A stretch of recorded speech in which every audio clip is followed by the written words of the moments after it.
Holy crap, guys, can you believe it? Tomorrow, we're actually doing this. I know, right? 20 years is gonna be a long time to be away for. Literally, and I only just finished packing my last bag, lol. Yet somehow everything I'm bringing fits into just 2 duffel bags. That's all any of us get. But honestly, what more do we need? We're about to make history. I just got done saying goodbye to my parents. That was harder than I expected. Yeah, man, I feel you. My mom cried for like an hour, but she's proud. She said that this is what I was born to do. My dad kept asking if I was sure about this for the 100th time. Like, of course I'm sure. This is the opportunity of a lifetime. My little sister made me promise to bring back alien souvenirs. She's 8 and thinks we're going to find little green men immediately. She also can't spell aliens, lol. Oh, that's adorable. My grandmother told me she wished that she could come with us. She's 89 and still has more adventure spirit in her than most people our age. The age thing is what gets me, though. When we come back, I'll be 45, and everyone else that we know will be 20 years older. My nephew will be graduating college. It's actually wild to think about. But that's the sacrifice we make for humanity's future. Think about it, guys. We're the first generation that gets to answer the big questions. Like, are we alone? Can humans survive long-term in space? And can we become a true spacefaring civilization? Exactly. And look how far we've come already. Remember learning about 2015 in school? The nuclear scare that almost ended everything? Yeah, my history teacher said it was the closest humanity ever came to extinction, but it ended up being the best thing that ever happened to us. Right? All the nations finally working together and pooling resources and knowledge. No more competing, just collaborating. The technological leap in the past decade has been insane. Fusion drives, life support systems, artificial gravity. Things that were pure science fiction when our parents were kids. And now here we are, about to pilot ships that can travel at significant fractions of light speed to explore planets in other solar systems. And my god, they really are something, aren't they? The mission briefings still give me chills. Proxima Centauri Trappist-1 Kepler 454 used to be. We're gonna walk on worlds that no human has ever seen. Yeah, it's like 4.3 light years to Proxima Centauri alone. Even with our new drives, that's still years of travel time. The hibernation periods are what worry me most. 6 months awake, 6 months asleep each in rotating cycles. But what if something goes wrong while we're under? The AI systems are designed to handle anything. Plus, we'll have rotating crew members awake at all times. We've trained for every possible scenario. Speaking of training, remember our first zero-G simulation? I threw up for 3 straight hours after that crap. Oh god, yes. And Roy couldn't figure out how to move in any direction. He was just floating there, spinning like a lost astronaut. Hey, I got the hang of it eventually. Now I can do zero-G backflips. Show off. But seriously, we've all come so far. Remember when they first selected us out of millions of candidates? Yeah, it was the best day of my life. Though I was convinced they'd made a mistake, lol. Because little old me, going to represent humanity in the stars, it just sounds crazy. You earned it, though. Your astrophysics scores were off the charts. And your problem-solving skills saved us during the Mars simulation. We all earned our spots. Emily with her xenobiology expertise, Roy with his engineering brilliance, Ariana with her geological survey skills, me with my medical and psychological training, and Donnie with his ability to figure out solutions to impossible problems. We make a good team. The best team, some would say. I can't imagine doing this with anyone else. Same here. 20 years is a long time to be stuck with people. Good thing I actually like you guys, haha. Speak for yourself. Just kidding. You're all stuck with me whether you like it or not. It's so crazy to think that the next group photo will be on an alien world. That gives me goosebumps. In a good way, though. We're about to become the most traveled humans in history. And hopefully not the most lost. The navigation systems better work as advertised. Trust me, they will. I helped design the backup systems myself, and we're not going to get stranded in deep space. The scariest part for me isn't getting lost. It's what we might find out there. What if we encounter life that's not friendly? The protocols are pretty clear. Observe, document, and avoid direct contact until we understand more. Safety first, discovery second. But imagine if we do find intelligent life. We'd be the first humans to make contact with another species. Our names would be in history books forever. Or we'd be the last humans to make contact with anything if it goes badly. Always the optimist, aren't you, Donnie? But seriously, the Xeno protocols exist for a reason. We're explorers, not conquerors. Exactly.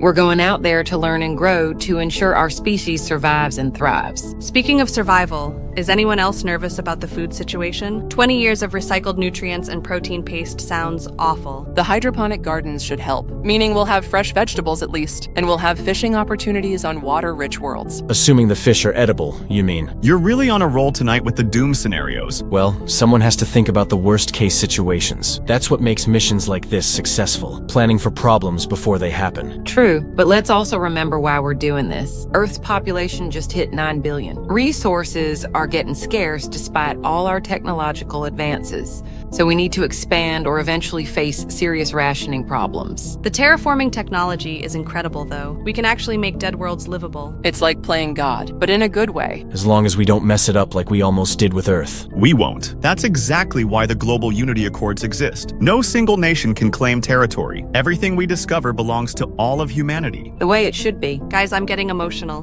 This is really happening. Tomorrow we launch into the stars and leave everything behind us. I keep thinking about what Earth will look like when we return. Technology will have advanced another 20 years. Maybe they'll have solved climate change completely. Maybe population growth will have stabilized. Maybe they'll have built more ships. Maybe we'll return to find humanity already spreading across the galaxy. That would be amazing. Coming home to find we were just the first wave. And whatever we find when we come back, we'll have so many stories to tell. And hopefully, proof that humanity can thrive anywhere. All right, guys, I should probably try to get some sleep. Same here. We need to be sharp for tomorrow. Sweet dreams, everyone. Next stop, space. See you all on the ship tomorrow. This is it, team. See you in the stars.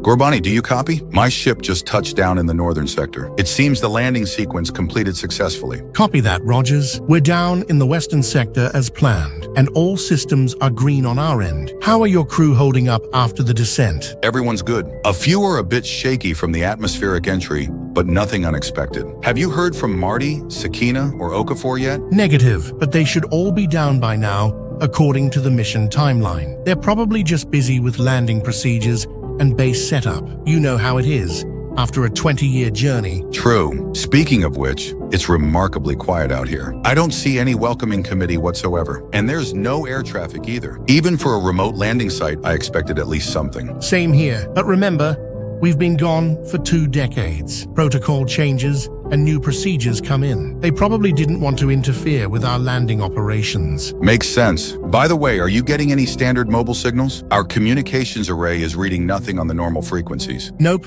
I've got nothing on the standard networks. I even had to switch to the satellite uplink to reach you. There must have been infrastructure changes while we were away. Technology moves fast in 20 years. Agreed. Let's get word to all the crew members about that then. Everyone will need to switch to satellite communication signals only. Will do, but Rogers, I have to say, despite the communication issues, this mission was a complete success. What we discovered out there, humanity is going to be amazed. Absolutely. 3 habitable worlds confirmed, and each with mineral deposits beyond our wildest dreams. And the terraforming data we collected changes everything for our species. The colony sites we've mapped could support billions. Earth's overpopulation problems are about to become ancient history. I can't wait to brief the Global Council. First things first, though. Let's get our people safely off the ships and establish base camps. Then we can start the formal debriefing process. Roger that. I'm initiating crew disembarkation procedures now. I should have everyone planet-side within the hour. Same here. It feels good to be home, Gorbani. 20 years in space makes you appreciate solid ground. I couldn't agree more.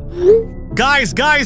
We're back on Earth! Oh my god, I can't believe we can actually message each other again. 20 years. 20 freaking years, and we're finally home. I'm literally crying right now. This is so surreal. I keep thinking I'm going to wake up in my hibernation pod. No more hibernation cycles. No more protein paste. No more recycled air. I forgot what natural atmosphere feels like. Even through the ship's air filtration, I can smell Earth. The first thing I'm doing when I get off my ship is lying down in grass. I'm going to hug the first tree I see. I'm going to eat an apple. A real, fresh, crispy apple. Not just some hydroponic approximation. Dude, yes! And pizza with actual cheese and bread that wasn't grown in a lab. Look what I can see from my window. Blue sky! Not the black void of space. It's actual blue sky with white clouds. Stop, you're making me cry again. I haven't seen clouds in 20 years. The gravity feels amazing too. My legs are already so wobbly though. 20 years of zero gravity living really messes with your body. The physical therapy sessions helped, but yeah, I feel like a newborn giraffe right now. It's so weird being split up across different ships again, though. I got so used to having you all on the same vessel for the first 18 years. I know, right? When they redistributed us 2 years ago for the specialized mission phases, it felt so wrong. But we had to be where our expertises were needed most. Roy with the engineering team for the return navigation, Emily with the xenobiology labs for sample analysis. And me stuck analyzing all the astronomical data we collected, which was fascinating, but lonely as hell. At least we all made it back. All 5 ships, and all crew members accounted for. The mission was incredible, though, wasn't it? What we found out there? 3 planets that could support human life, and the mineral surveys I conducted. There are resources out there that could power Earth for centuries. The biological samples alone are going to revolutionize medicine. Some of those microorganisms have properties we never imagined possible. And the astronomical phenomena we documented, like that weird gravitational anomaly in the Kepler system. The astrophysics community is going to go nuts. The terraforming technology worked perfectly too. We proved that humans can literally create habitable worlds. I mean, just listen to this data from the Proxima Centauri B test site. We increased atmospheric oxygen by 12% in just 6 months. That's incredible. Humanity really can become a spacefaring civilization. We just proved that it works. I just can't wait to share all of this with the world. Speaking of which, have any of you been able to contact family yet? I've been trying to reach my parents but can't get through on normal networks. Same here. I had to switch to satellite communication just to reach you guys. Maybe the communication infrastructure changed while we were away. Makes sense. 20 years is a long time in tech development. They probably upgraded everything while we were gone. I'm sure we'll get it figured out once we're off the ships. Speaking of which, when are you all getting off? My captain says within the hour. Disembarkation procedures are starting now. Same here. I can hear the prep teams moving around. Yeah, we're getting ready to. 20 years in space, and now I'm actually nervous about stepping onto Earth. It's normal to be nervous. This is the biggest transition we'll ever make, from space explorers back to Earth dwellers. But we're not the same people who left 20 years ago. Yeah, we've literally secured humanity's future among the stars. And now we get to come home and share it all. Show everyone what's possible and prove that the investment in our mission was worth it. I'm getting choked up. 20 years ago, we were just 5 friends who were excited about an adventure. Now we're returning as the most traveled humans in history. This has been the greatest adventure of my life. Same here. All right, guys, let's go touch grass and eat real food. And then let's change the world with what we've learned. Guys, I just stepped off my ship, and there's literally nobody here. Like, no welcoming committee? I mean nobody. Not a single person in sight. No crowds, no media, no officials. Nothing. That's strange. I just got off too, and it's the same here. It's complete silence down here. Where's all the ground crew or support staff that are supposed to help us? Yeah, we've literally been gone for 20 years. This should be the biggest homecoming in human history. You guys, I'm looking around my landing site, and something isn't right. Everything looks abandoned. There are supposed to be fully operational landing facilities here, but I'm just seeing old, decaying structures that look like they haven't been maintained in years. Oh crap. Now that you mention it though, the buildings I can see in the distance look pretty run down too. Look at this. These were supposed to be state-of-the-art landing facilities, and yet they look like they've been abandoned for well over a decade. What the hell even happened here? I'm getting a really bad feeling about this. The silence isn't just unusual, it's terrifying. Guys, I'm walking toward what should be the main reception building, and the parking lot is literally full of cars. But they all look old and covered in dust and rust. Cars just sitting there with nobody in them? Yeah, and some of them have their doors wide open. Like people just got out, walked away, and never came back. This is seriously creeping me out. I'm trying not to panic here, but this doesn't make any sense. We've been gone for 20 years, not 20 centuries.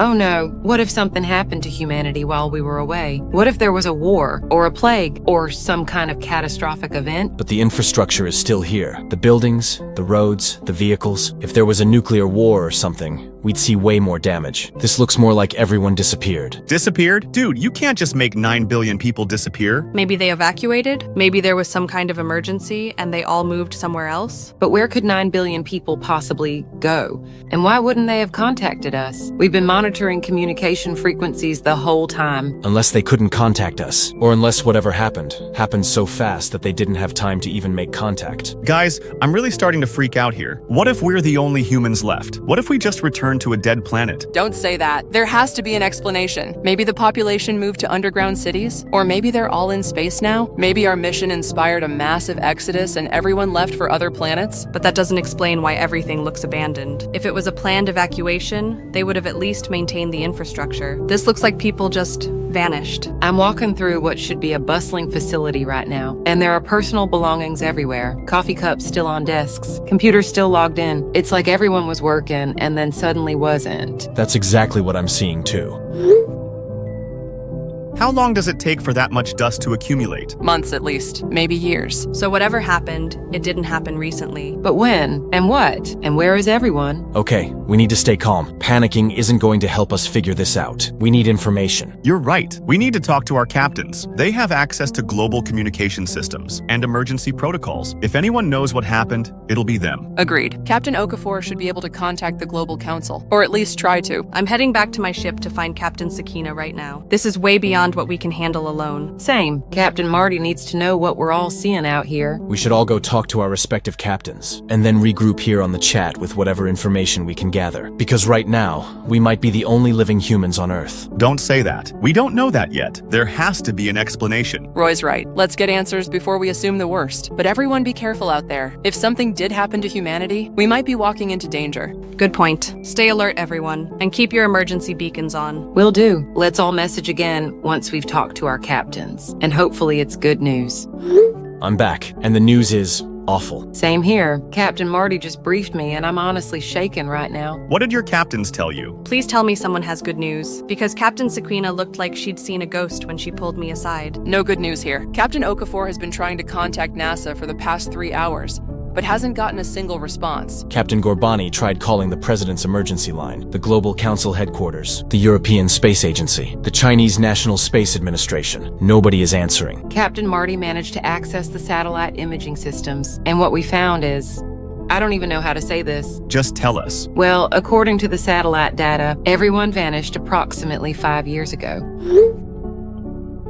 This is New York from 5.5 years ago. Look at all the lights and activity. And now? There's none. No lights, no movement. It's a dead city now. So everyone really is just gone? That's what the data shows. Captain Gorbani pulled satellite footage from major population centers worldwide, and they're all dark. But how the hell do 9 billion people just disappear like that? Where did they go? What happened to them? That's what we need to figure out. But right now, the captains are saying that we have a more immediate problem. Survival. Captain Okafor was very clear about this. Our ship supplies were designed to last exactly 21 years, with the extra year built in for unexpected delays or complications. Which is ironic as hell because the complications ended up being here on Earth, not in space. So how much time do we actually have? Less than a year, I'd say. Maybe 10 months if we're very careful with rationing. After that, we're on our own. Jesus Christ. So not only are we possibly the last humans alive, but we're also on a countdown timer to starvation. The captains are meeting via video call right now to discuss survival strategies. This is unbelievable. 20 years ago, we left as explorers, and now we're returning as refugees on our own planet. I keep thinking about my parents. My little brother, who was only 8 when we left. He'd be 28 now, and they're all just gone. My sister, who wanted me to bring back alien souvenirs. She'd be 28 too. I was going to surprise her with so many stories and discoveries, and now she's not even here to tell them to. My grandmother. She was already 89 when we left. I knew she probably wouldn't still be alive when we returned, but I thought I'd at least get to visit her grave. And now I don't even know if there are graves. My nephew, who I said would be graduating college by now. My parents, who cried when I left. Everyone we ever knew or loved. They're all gone,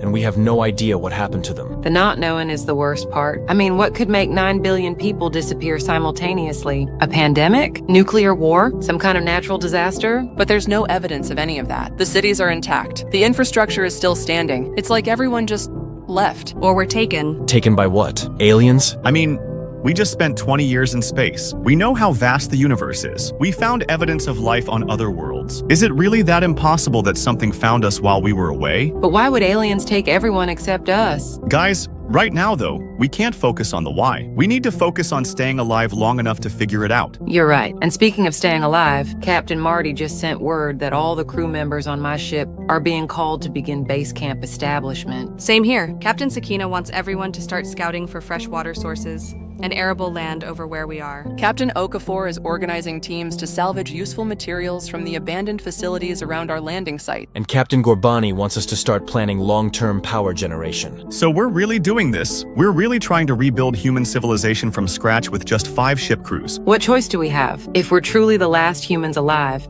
then humanity's survival literally depends on us. No pressure or anything. We can do this, though. We spent 20 years in space learning to survive in impossible conditions. We also have all the data from our mission, like the terraforming technology, the agricultural systems, and the resource extraction methods. Everything we learned to help humanity expand into space can be used to rebuild here on Earth. From space explorers to the founders of human civilization 2.0, it's not the homecoming I imagined, but we'll make it work. All right, guys. I can hear Captain Sakina calling for all hands. Time to get to work. Same here. Let's message again tonight once we've gotten through the initial setup phase. Sounds good.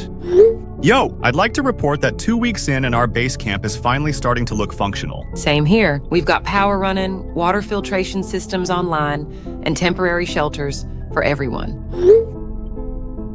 The medical bay I set up is fully operational too, though thankfully we haven't had any major injuries during construction. Our geological survey team found a decent freshwater spring about half a mile from our camp, and the soil samples look promising for agriculture. Captain Gorbani has been impressed with how quickly we've adapted the area that I'm in. We went from space explorers to frontier settlers in just 2 weeks. It's crazy how the skills we learned for surviving on alien worlds are exactly what we need here. 20 years of space travel prepared us for this in ways we never imagined. Speaking of which, today's the big day. The first official exploration missions beyond the base camps. Yeah, Captain Sakina is sending teams out in 3 different directions over at my location. We're finally going to start looking for real answers about what happened. Captain Okafor has me leading a geological survey team toward the nearest major city. We should be able to get close enough to do detailed analysis of whatever we find there. I'm part of the technology recovery team in my area. We're heading to what used to be a major research facility about 20 miles east. Hopefully we can find intact computers or servers with data from when everything went wrong. And I'm with the infrastructure assessment team. We're checking power grids, communication towers, anything that might give us clues. I'm staying back to coordinate communications between all the teams, making sure everyone stays in contact and documenting whatever you all find. This feels like the most important day since we returned to Earth. Finally getting real answers about... Who the hell is that? J. Lay NS62? That's not one of our crew members. How did they even access our chat? This is supposed to be a secure channel. Maybe it's someone from one of the other ships? A crew member with a weird username? Hello? Who is this? Are you from one of our ships?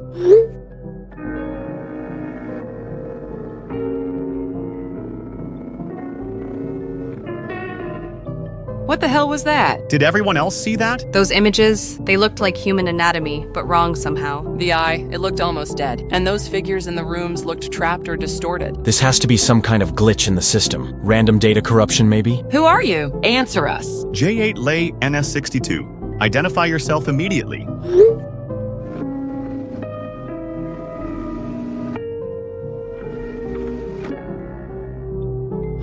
What the hell was that? They're gone. Whoever it was just disappeared. Those images were horrifying. Human skeletons with wings? Ew. And why human anatomy? Why eyes and skeletons and nervous systems? This can't be a coincidence. We're trying to figure out what happened to humanity, and then suddenly someone sends us bizarre images of distorted human forms. But who could have sent them? Our communication system is supposed to be completely isolated. Only crew members should have access. But what if it wasn't a crew member? What if whoever sent those images is connected to what happened to everyone? What if this is a message about the missing 9 billion people? You're saying those distorted human images are meant to represent what happened to humanity? The melting landscapes, the trapped figures. It's like someone's trying to tell us that people are trapped somewhere. But trapped where? And transformed into what? Those skeletal figures with wings didn't look human anymore. They looked like total mutants. I'm getting chills just thinking about it. What if the missing humans were somehow changed? What if they're still alive, but not in a form that we'd recognize? That would explain why there are no bodies and no signs of struggle. If they were transformed rather than killed. But transformed by what? And how? And why send these images to us specifically? Maybe because we're the only ones left who can help? The only ones who can understand the message? Or maybe because we're next. Don't say that. We need to show these images to our captains immediately. This could be the first real clue we've gotten about what happened. Agreed. Captain Okafor needs to see this before we head out on our exploration mission. Captain Gorbani should probably delay all exploration until we understand what this means. What if it's a warning? What if whoever sent this is trying to tell us not to go looking? Or what if it's a plea for help? What if the missing humans are still conscious somewhere and trying to communicate with us? Either way, we can't ignore this. This is the first communication we've received that wasn't from our own crew. It has to mean something. I'm heading to find Captain Okafor right now. She needs to see these images. Same here. Captain Gorbani will want to call an emergency meeting of all 5 captains. We should all go to our respective captains and then meet back here with whatever they tell us. This changes everything, doesn't it? We're not alone on this planet. No,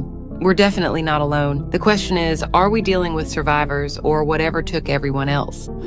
I'm back from talking to Captain Rogers, and his reaction was basically the same as ours. He was horrified. Captain Marty had the same response. She's never seen anything like those images before, and she's concerned about the security breach in our communication system more than anything. Captain Sequina is calling for an emergency video meeting with all the other captains. She wants to analyze the images with the full technical team. Captain Okafor thinks we might be dealing with some kind of psychological warfare. Maybe whoever took humanity is now trying to mess with our minds. Captain Gorbani said the same thing, but he's also worried that this could be a trap. Like maybe we're being lured somewhere. The timing is definitely suspicious, though. We were about to start our first major exploration missions, and then suddenly we get these bizarre messages. What if someone doesn't want us to? Oh no, not again. They're back! What do you want from us?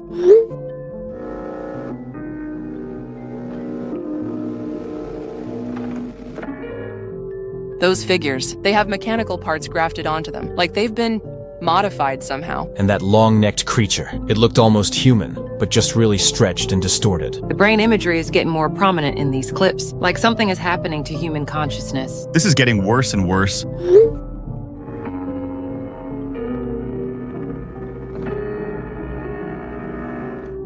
That thing had blue eyes, just like human eyes, but in a twisted creature form. And the person by the tree looked almost normal, but there was something wrong with their proportions. The creature emerging from the box thing, it's like humans are being transformed and stored somehow. This is making me sick. Keep sending them. We need to see what you're trying to tell us.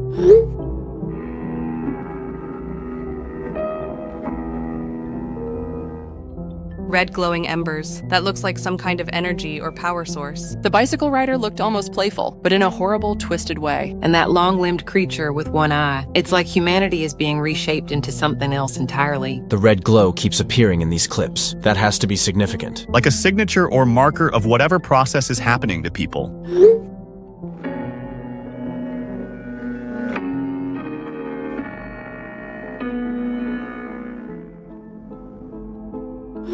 The girl with the monsters, she looked almost peaceful sitting there, like she had accepted whatever was happening to her. The clay-like figure looked barely human anymore. And that tall blue figure with the hat. It's like people are being turned into completely different beings. The mechanical tree sketch at the end. It looked like some kind of processing system or transformation device. Okay, guys, I think we've seen enough to form a theory. Those aren't just random disturbing images. They're showing us what happened to humanity. You think those mutated creatures are the missing humans? That everyone was somehow transformed into those things? It would explain why there are no bodies, and why the cities look abandoned but not destroyed. People didn't die or disappear. They were changed into something else. But changed by what? And more importantly, who is sending us these images? That's what I want to know. Is J8 Lioness 62 human, or something else entirely? The username doesn't look human. It's too random, too coded. What if it's an alien designation? What if aliens did this to humanity and now they're taunting us with the results? But why would they show us? Why not just transform us too? Maybe because we were in space when it happened? Maybe we're immune because we weren't on Earth during the transformation event? I don't think it was aliens, though. If aliens had invaded Earth, someone would have sent us a warning signal. We were monitoring communications constantly during our mission. That's true. No distress signals, no emergency broadcasts, nothing. Whatever happened was so sudden that no one had time to warn us. Or so comprehensive that communication systems were disrupted immediately.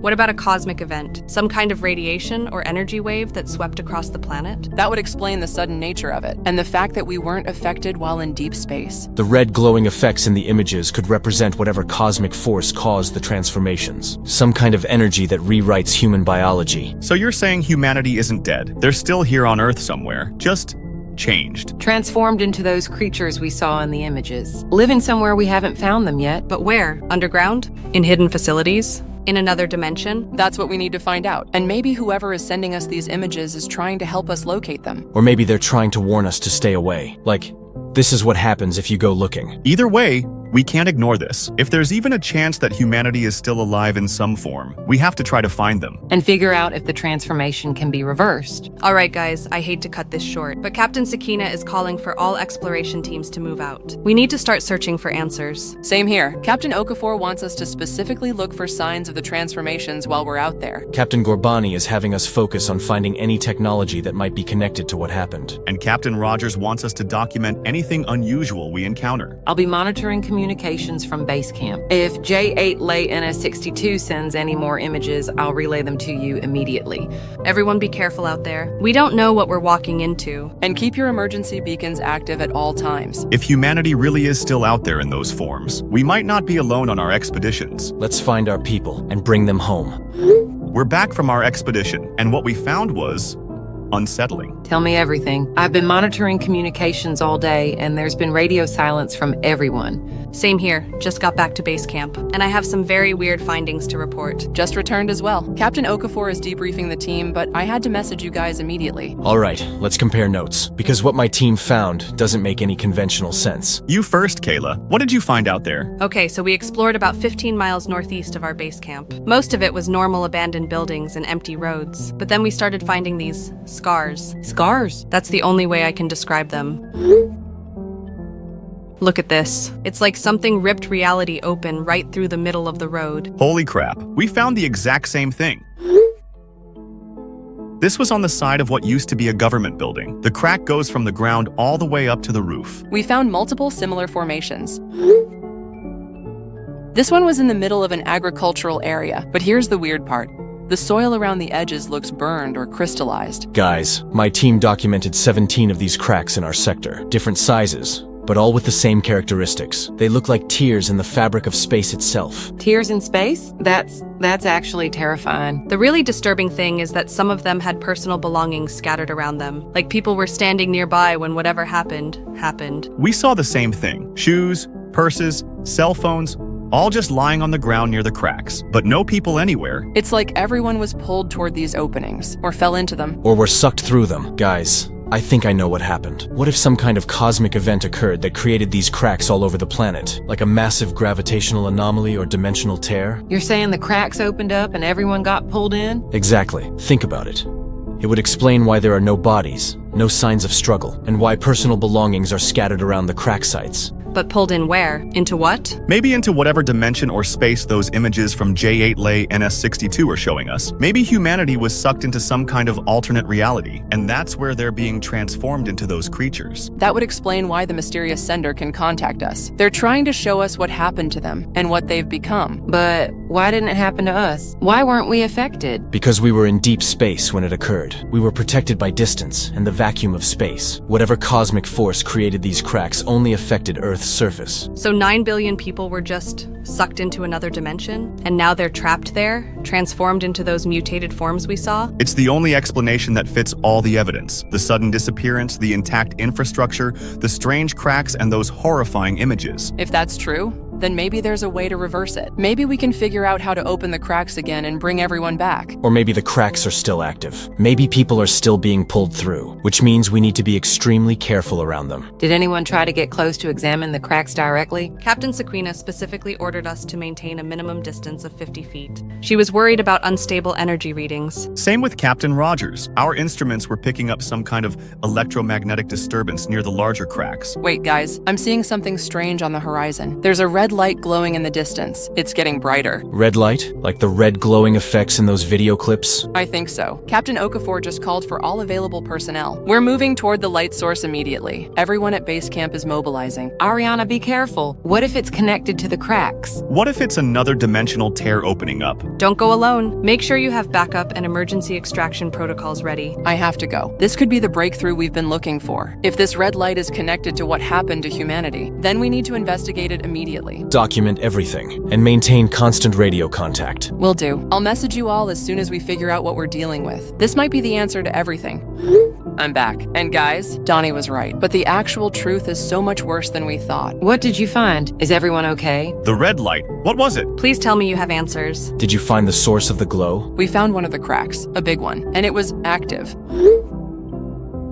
This is what we're looking at right now. That red mist is swirling like it's alive. That's terrifying. What is that mist? It looks like the crack is breathing or something. The red glow from the video clips. It's the same color. So the cracks are doorways? Portals to wherever humanity went? Captain Okafor had the same theory, so we sent a drone through, programmed it to enter, survey the area, and return with footage, then transmit all the data once it's back on our side. And what happened? We're still waiting. It's been 3 hours since the drone went in. The red mist just swallowed it up completely. 3 hours? How long was it supposed to take? 30 minutes maximum, but Captain Okafor says time might work differently on the other side. Or the drone might have been destroyed. Don't say that. This might be our only way to find out what happened to everyone. I'll keep you updated. As soon as we know something, I'll message you all. The drone is back, and the footage is absolutely insane. What did it record? Tell us everything. Please say you found them. Please say humanity is still alive. What's on the other side of the crack? I can't send the actual footage. The files are massive, and the satellite connection can't handle it, but I can describe what we saw. And guys, it's a whole other world. Another world? A complete alternate dimension. The sky is this sickly red color, and the landscape looks like Earth but wrong, twisted and distorted. Did you find people? Did you find any humans? We found something. Millions of creatures wandering around, and they're clearly human in origin, but they've been mutated beyond recognition. Mutated how? Some are stretched tall and thin like they're made of paper. Others have extra limbs or missing features. Their skin looks translucent and fragile, like parchment. Parchment? That's what Captain Okafor started calling them, the Parchment people. No, those are our families, our friends, everyone we ever knew. They're alive, though. They're still conscious? Hard to tell from the drone footage. They move in groups but very slowly. Some seem to be trying to communicate with each other, but it's impossible to know if they remember being human. Why did they change like that? What caused the mutations? Captain Okafor's theory is that the alternate dimension has different physical laws. When humans were sucked through during the cosmic event, their bodies had to adapt to survive. The mutations were probably the only way to stay alive in that environment. So 5 years ago, some kind of freak cosmic event tore holes in reality. Everyone got pulled through into this other dimension, and they had to mutate to survive there. But we were in space, so we were protected. We were the only ones who didn't get pulled through. How many did you see? How many parchment people? Billions. The drone flew for hours, and there were groups of them everywhere, different stages of mutation. Some barely recognizable as human. Others still somewhat normal looking. So all of humanity is trapped in that dimension, living as these mutated creatures. But if they were forced to mutate to survive there, maybe if we bring them back to our dimension, they'll change back to normal? That's exactly what we're hoping. If the mutations were environmental adaptations, then returning to Earth's environment might reverse them. So we need to figure out how to get 9 billion parchment people out of that dimension and back through the cracks to our world. How do we even do that? The cracks seem to only work one way, in, but not out. That's the problem we're facing. The red mist pulls things inward, but we haven't seen anything come out on its own. Maybe we need to reverse the flow somehow, or create an artificial exit? What about the cosmic event that created the cracks in the first place? If we could understand what caused it, maybe we could reverse it? We'd need massive amounts of energy and technology we don't have. But we have 5 ships with advanced fusion drives, and all the scientific equipment we used for terraforming. Maybe we could jury-rig something. This is the most important rescue mission in human history. We're talking about saving our entire species. And bringing back everyone we ever loved. But we need a plan. A real, scientifically sound plan. We can't just wing this. Agreed. Captain Okafor is calling an emergency meeting with all 5 captains. They want to review all the drone footage and start developing rescue strategies. This is it, guys. This is why we survived the space mission. We're the only ones who can save humanity. No pressure or anything. We can do this. We have to do this. Let's all go meet with our captains and start working on solutions. Humanity is counting on us. All right.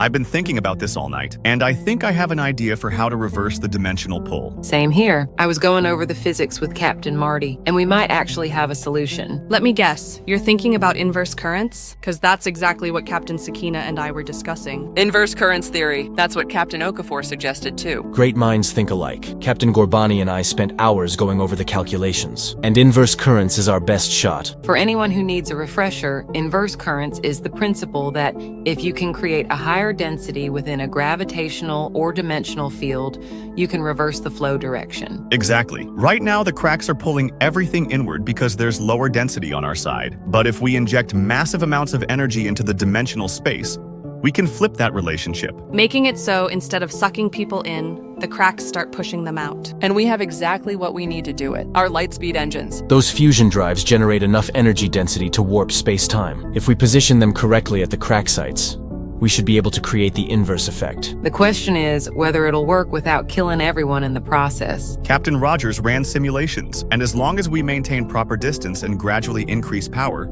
It should be safe. Captain Sakina is already having engineers prep our ship's engine for extraction. We can have it positioned at our crack site within 6 hours. Same here. Captain Okafor has teams working on engine mounting systems right now. Captain Gorbani says we're looking at a coordinated activation across all 5 sites. We need to turn them on simultaneously for maximum effect. This is really happening. We're actually going to attempt to rescue 9 billion people from another dimension. It sounds insane when you put it like that, but it's the only plan we have. And if it works, we'll have saved humanity. If it doesn't, It will work. It has to work. All right, let's all go get our engines set up, and then meet back here once we're ready for activation. We're in position. Our engine is mounted and connected to the crack site, all systems showing green. Monitoring station is fully operational. I'm tracking power levels and dimensional readings from all 5 sites. engine positioned and ready. Medical teams are standing by in case anyone comes through injured. All set here. Captain Okafor is coordinating with the other captains for synchronized activation. Engine ready. And guys, I'm nervous as hell. This is either going to be the greatest rescue in human history or the biggest disaster. We've come too far to back down now. All 5 captains are on the command frequency. They're doing final systems checks. I can see our crack from here. The red mist is still swirling like it's alive. Same here. It's almost like it knows we're about to try something. Captain Gorbani just gave the 2-minute warning. Everyone needs to move to minimum safe distance. All teams report ready for activation. Power levels optimal across all sites. This is it, guys. In 2 minutes, we're either bringing everyone home or... Don't finish that sentence. We're bringing them home. 30 seconds. I can see the engine starting to glow. 10 seconds.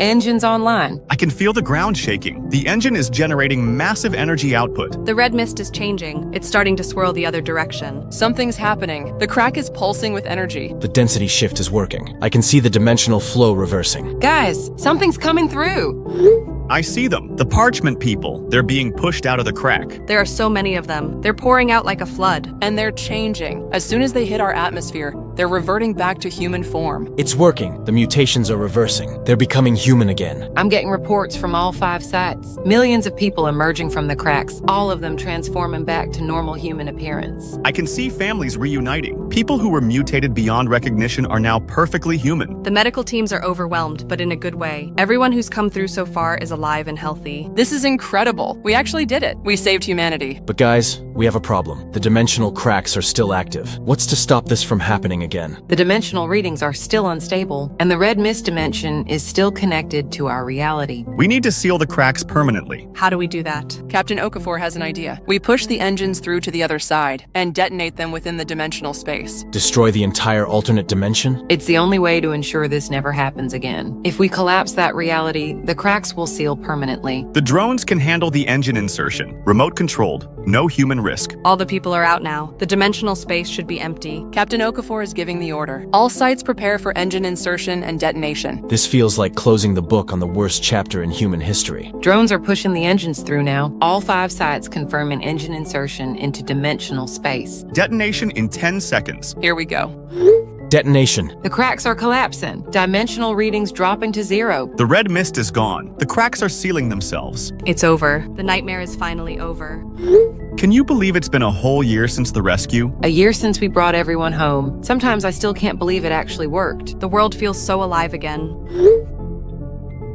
Look at this. Downtown is completely back to normal. You'd never know the planet was empty just 12 months ago. It's incredible how quickly humanity bounced back. After those first few months of readjustment and medical evaluations, people just returned to their lives. The psychological resilience of our species is amazing. 9 billion people were trapped in an alternate dimension for 5 years, and now they're all back to work, school, raising families. Speaking of families, I had dinner with my parents last night. My mom made my favorite meal and cried happy tears the entire time. My little brother is 30 now. He's married and has a kid. I'm an aunt, and I missed the whole thing while we were in space. But he named his daughter Emily after me. My sister is 28 and finishing her PhD. She still asked if I brought back alien souvenirs. Some things never change. My grandmother passed away while we were gone, but I got to visit her grave and tell her all about our adventures, just like I promised. My nephew graduated college summa cum laude, and my parents are exactly the same as when we left. 25 years older, but still treating me like I'm their little boy. The medical teams did such an incredible job. Everyone who came through the dimensional cracks was physically healthy. And after a few months of therapy and readjustment, psychologically healthy too. It helps that most people remember their time in the other dimension as kind of dreamlike, vague and surreal rather than traumatic. The human brain's ability to protect itself from trauma is remarkable. And now look at us. The Global Space Initiative is already building the next generation of exploration vessels. 25 ships this time, not just 5. Each one capable of supporting a 1,000-person crew and equipped with advanced dimensional scanners to detect reality tears. The plan is to establish permanent human colonies on 15 different planets, spread across multiple star systems. So if something like this ever happens to Earth again, there will be humans elsewhere who can mount a rescue mission. We're ensuring humanity never gets trapped like that again. No single point of failure for our entire species. And the best part? We're all being asked to lead the colonization missions. 25 years of space exploration experience makes us the most qualified humans in history. Though this time we won't be coming back to Earth. We'll be building new worlds for permanent settlement. My parents are actually excited about it. They said they've had enough of almost losing me to dimensional disasters. They want to come with us to the colonies. A lot of families are signing up together. The trauma of separation made everyone realize how precious time with loved ones really is. Captain Gorbani is leading the Kepler 442b mission, and he asked me to be his chief science officer. Captain Marty has taken a fleet to the TRAPPIST-1 system. She wants me to establish the first xenobiology research station. Captain Rogers is heading to Proxima Centauri B. The engineering challenges there are going to be incredible. And I'm going with Captain Sakina to Wolf 1061C to set up the first interplanetary medical facilities. Captain Okafor and I are pioneering the geological survey of Gliese 667cc. We're going to map every mineral deposit on 3 different continents. It's weird, isn't it? A year ago, we thought we might be the last humans alive, and now we're preparing to spread humanity across the galaxy. The universe has a sense of irony. But we proved something important. We proved that humans are survivors, no matter what the universe throws at us. Dimensional tiers, cosmic events, alien environments. We adapt, we overcome, we rebuild. And we never give up on each other. From the first human deep space mission to the founders of interstellar civilization. Not bad for 5 friends who just wanted to explore the stars. Here's to humanity, and to never being alone in the universe again.